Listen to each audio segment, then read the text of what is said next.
Shalom everyone, Ate Ay once again. Guys, for today's vlog, ang isi-share ko naman sa inyo ay ang conjugation ng infinitive verb to surprise.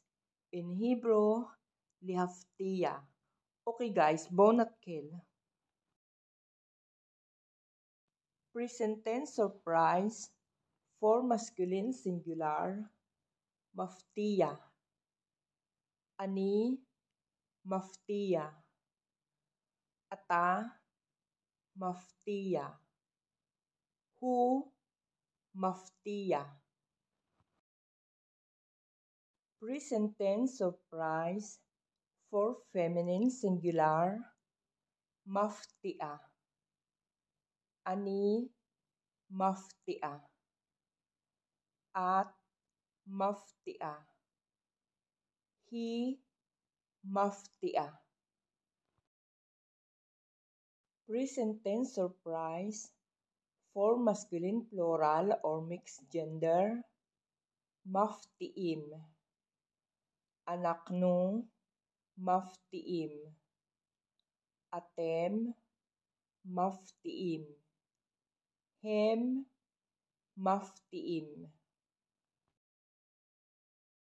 Present tense surprise for feminine plural, maftiot. Anaknu, maftiot. Aten, maftiot. Hen, maftiot. Okay guys, pag-aralan naman natin kung paano natin ito sasabihin kapag past tense. For past tense, surprised. Hiftati. Hiftata. Hiftat. Hiftiya. Hiftia. Hiftano. Hiftaatem. Hiftaaten. Hiftio. Hiftio. Okay now, for future tense, will surprise. Ani, aftiya. Ata, taftiya. At, taftii. Hu, yaftiya. Hi, taftiya. Anaknu, naftiya. Atem, taftiu. Aten, taftana. Hem, yaftiu. Hen, taftana.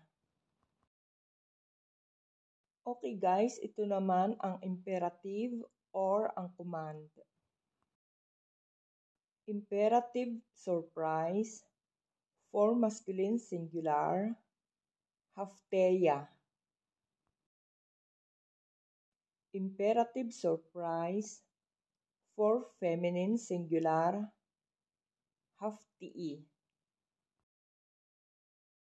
Imperative surprise for masculine plural, haftiu. Imperative surprise for feminine plural, haftana. Okay guys, that's all for today's vlog. In You to Learn Hebrew, please keep learning and practicing. Your speaking skill in Hebrew will get better.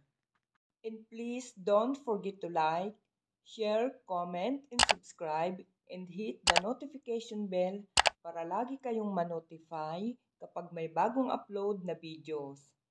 Guys, Maraming salamat sa panonood. See you on my next vlog. Lihitraot!